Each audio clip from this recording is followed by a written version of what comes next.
Hi everyone. So today we'll be discussing about interpeduncular fossa. Interpeduncular fossa is a structure which is found at the base of the brain.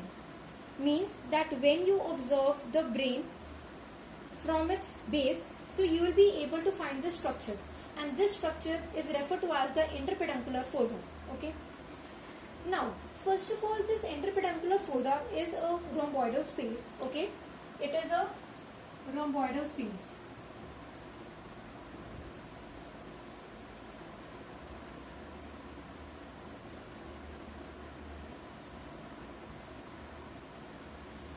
It is a rhomboidal space such that this space is bounded on either side by the crus cerebri.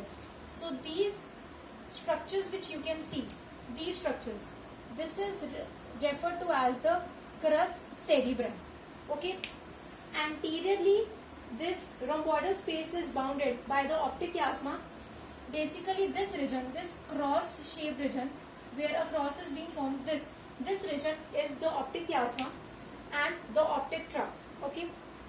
And posteriorly, the space is bounded by pons. Okay. Pons, as you all know, is included in the brainstem. It forms a part of the brainstem, and brainstem involves three structures, which is the midbrain, pons and the medulla oblongata. Okay. Now, coming to the contents of the interpeduncular fossa. Now see, these were the boundaries on either side crus cerebri, anteriorly optic chiasma and the optic tract, and posteriorly pons. Now this space includes the contents of the interpeduncular fossa. First of all, you have a stalk.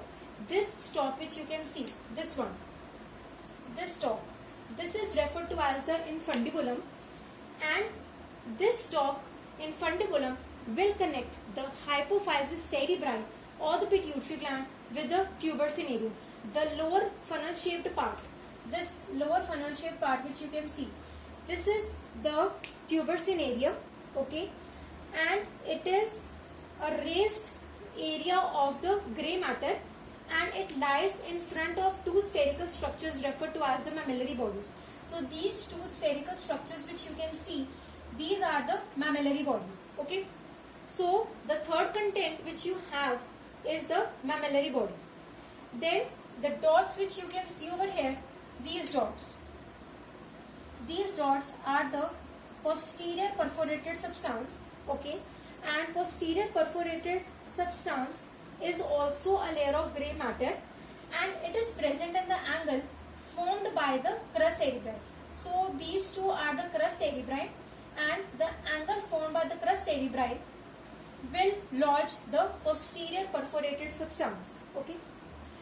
And then you have oculomotor nerve. This structure which you can see, this is the oculomotor nerve, while this is the trochlear nerve. Okay. So summarizing once again the interpeduncular fossa, talking about its boundaries, on either side it is bounded by the crus cerebri. These lines, oblique lines which I have drawn, this is the crus cerebri. Okay. Anteriorly optic chiasma and the optic tract, posteriorly pons. See, you can remember the posterior boundary as P for posterior and P for pons. So posteriorly the interpeduncular fossa is bounded by pons. Talking about the contents, this entire space, this entire region includes the contents of the interpeduncular fossa. Starting from top to bottom, the contents are as follows. First of all, you have a stalk which is termed as the infundibulum. Then you have a raised area of the grey matter, tuber cinereum. The third content present in the interpeduncular fossa are the mammillary bodies. Next, you have the posterior perforated substance present in the angle formed by the two crus cerebri, and then you'll find the oculomotor nerve, which is the third cranial nerve, and this is the fourth cranial nerve, which is the trochlear nerve, and it is not included in the contents of the interpeduncular fossa. Okay. So this was all about the interpeduncular fossa.